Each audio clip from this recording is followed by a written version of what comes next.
Hey, what is going on, guys? It is Young here, and today I'm back in a Fortnite video. And in today's video, I'm going to give you guys some tips and tricks on how to play smarter here in Season 10. I'm going to be talking about some different strategies that you guys can use, and as well talk through my gameplay. I ended up dropping about 16 kills in this game. I'm going to be talking through this gameplay and showing you guys what I did that allowed me to outplay every player that I went against in this game and get the win at the very end. And before we get into the video, I have a V-Buck giveaway. If you guys want a chance to win some free V-Bucks, all you guys have to do is to drop a like on the video. Make sure you guys subscribe to my channel and also subscribe to my second channel. The link for that will be in the description or the pinned comment. Turn on my post notifications and as well comment down below your Xbox gamer tag, your PSN gamer tag, or Epic account. And as well, if you guys would like to support me in the item shop, all you guys have to do is go over to the item shop, go down to support a creator, type in my code is Young Humor, and you guys will have me added and supported as a creator. I really do appreciate all you guys who do add me. And alright guys, let's go right to the video. Alright, so here in this gameplay, I absolutely went off. I clutched it really good at the very end, and I think I wiped out about 2 squads by myself. Absolutely destroy the teams I was going against, and I want to talk over this gameplay and break down how I was able to do that pretty much solo versus squad on the last 2 teams. So one crucial thing, especially if you're playing in squads and you're going against multiple people, one thing that I always recommend doing that's very effective is at the beginning of the game, always if you're gonna move around when it comes to location. Say if I'm in Pleasant Park and I want to move around, I highly recommend running around the outside of the houses. The second you go into the middle, it's an absolute chaos, and if you don't have other teammates with you, especially in squads, you're just gonna get absolutely beamed by every single team that's going to be in Pleasant Park. So you always want to run around the sides, and on top of that, if you can stay on the very top of buildings, it's very easy to get a bunch of shots off and also get eliminations, because as you guys saw at the very beginning, there was a bunch of teams fighting here in the middle, which you guys just saw, but I was sitting on the top, and I think I got like 2 knocks or something like that, but I ended up getting a lot of damage off the players. I hit like 3 or 4 different players for a lot of shield, so I was just ripping them from the top of the house. But if I was down low, it would have been a lot more difficult, for the reason being, because if I would have been down there, then I would actually have to fight the players and they would have, got shots on me. But since I stayed a little bit back and I stayed on high ground on top of the house, it made for a lot of easy tags on the players that were in the middle. So here in the fight, I am kind of pinched a little bit in between 2 players. So I ramped up a little bit, and so there's going to be a few players that are around me, and I noticed there was another team coming in, so I was able to drop down and get off a med kit. And say in the case I got pinched and there was another team, I would 100% use my launch pad and just try to get out of there. It would have jumped to the middle. That's exactly what I ended up doing. But as I was coming over here, I noticed another guy was starting to get the res on his teammate. So I run over here. I was able to get the knock on this player once again. I think I already knocked that guy before, but these are the players in here. I definitely knocked that guy before. And he got the res, and I'm trying to get the elimination on these players. I know there's going to be another team that's pushing up. I'm low HP, but I know this guy's really weak, so instead of trying to get off any of my heals, which would have been a really bad idea because I had a ton of teams try to push me at the exact same time, I killed that player, got as much loot as I possibly could, and then I ran away. I ran to the middle, and I actually landed on the rift. I went to the campfire and got off my heals, so I was back to 150 HP, and this was the team that was on, or that was going to push me a few seconds before. So they started coming over. I knocked them out of the air. And also one thing to mention back when I was in the fight, and one thing you do have to consider if you are using a launch pad away, if you are one shot, in which I was, sometimes it is better to get off like a mini or 2 if you have like a quick heal. So when you're launching away, even if they do happen to get like 1 shot on you, which a lot of times it's going to be very hard, especially if you're diving, for the other player to get shots on you.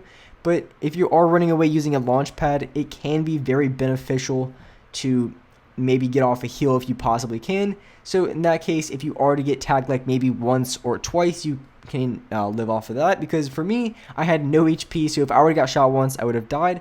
But I think I was pretty in front of I was a pretty good distance in front of the team, so I know if I used the launch pad, I was going to be able to get away no problem. And so here I was shooting at this player, and so I had a guy in the back, and one thing you always have to be careful of is if you're fighting a team and you know there's a guy in the back, you never know if he has a sniper rifle. If he doesn't, then it really doesn't matter, because the guy on the right that I was shooting at just now that I knocked, that I'm running towards, I got a few shots on him, and he was so one shot. I wanted to get the finish on him because he was weak. I wanted to finish him off. So I was trying to get the finish on this player, but I still had to keep in mind the second player that was behind him. So I used the I use the wall to kind of block them off. But you do have to consider when you're in a situation like that. So if you're ever in a gunfight against multiple people and you have a guy that's weak, you obviously want to try to focus the guy that's low, try to get the knock on him, and that's going to give you the advantage in the fight.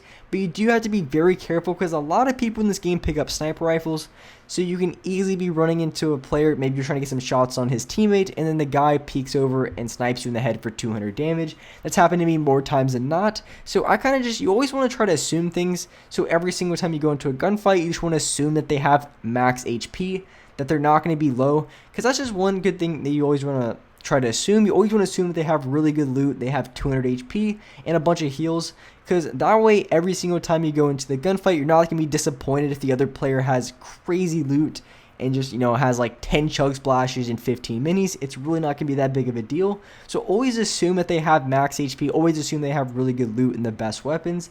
That way you always know exactly how to approach every single gunfight, because if you are going against a team that you know has really bad weapons and no HP, you're obviously going to play them a lot different. It's like the same way if you're going against someone who you know isn't that good at the game, or you're playing against someone who is really good at the game. You're going to play against those two people very differently. You're going to be a little bit more relaxed on the players that aren't as good versus the people that you know are extremely sweaty. You have to know that you have to really get your angles right, and because you know that that player is going to do a lot of sweaty things, so a lot of fast builds, a lot of fast edits, so you want to be able to prepare for that versus you're going to get someone that you know isn't as good, so you can be a little bit more relaxed on it. And same thing when you're going to the gunfights, you just want to assume that they're good players, so every time you go into that gunfight, you are going to have that upper hand or have that advantage.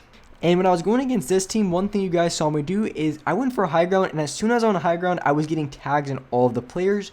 But one thing you do have to keep in mind is when you're getting tags on the other players, you don't want to get ripped in the head.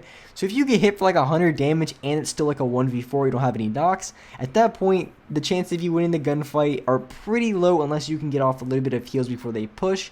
So you want to get as much damage off on the players as possible, but you don't want to take anything too risky, so anything that's going to leave you too exposed, because if the other player hits you for a couple of headshots, you're going to be screwed. There's not going to be too much you can do, but you pretty much have to get tags on them, because if you're getting rushed by 4 people, you at least need to know, kind of gauge what their HP is at, and also you just want to try to get a few shots of them so you can try to rip off some of their shield. And when you're going against a team of 4, a lot of the times, not every single player is going to have 200 HP. But like I said, you always want to assume that they do. But a lot of times, if there's 4 people, getting everyone to 200 HP and have everyone have like chug splashes and minis is going to be very, very difficult to do so. So a lot of times in squads, if you get a few tags on the players, a lot of times they're not going to be able to get off their heals. Or even if they do have minis, you know that they're going to be stuck at 150, which is ultimately going to give you an advantage. Which, especially for me in this game when I was going against teams of 4, I really needed every single advantage possible. So when it comes to high ground, weapons, HP, I needed to have every advantage that I could possibly have if I wanted to win in that fight. But I was able to, and now it's just down to a 1v1, which is a pretty easy win. The guy I went against really wasn't the sweatiest of players, but you never know. I always play everyone like they're really good. So I'm making sure I get off enough materials, and usually when it comes to fights, more or less like the mid game or maybe even late game, if you're going up like a 1v1 or 1v2, I would recommend that you have, I'd say, at least 500 materials you can work with. Anything less than 500, like in the 400 or 300, it's going to be way too low, and you're going to have to play for an elimination. And that's one really good way in which you can play a lot smarter, is to play for the specific things that you need. Because say you have low materials, when you're going into that gunfight, you know you have to get a knock on that player, because if you don't, then you're going to get stuck on no materials. And a lot of times when you're going into gunfights, the people that you go against, a lot of the players that you are running into are going to have a decent amount of mats. So if you can kill them, if you can thirst them and grab their loot, a lot of times you can get easily 300, 400, 500 materials from them, maybe even more if it's like the late part of the game. So that is one thing to consider if you ever do need materials. The best way to play against it really is to play a little bit more on the aggressive side and grab the loot as the second you knock them. The second you knock them, thirst them, go over to their body, and you have like 50 materials, build up as many walls as you can, and then grab the materials from that body. Then you're going to be able to challenge the rest of the people without actually having materials. And with that being said, that's wrap it up for this video. If you guys enjoyed this video, if you guys liked it, make sure you guys do drop a like, subscribe to the channel if you haven't already, turn on my post notifications so you guys are notified for every single new video. And alright guys, I'll see you next video.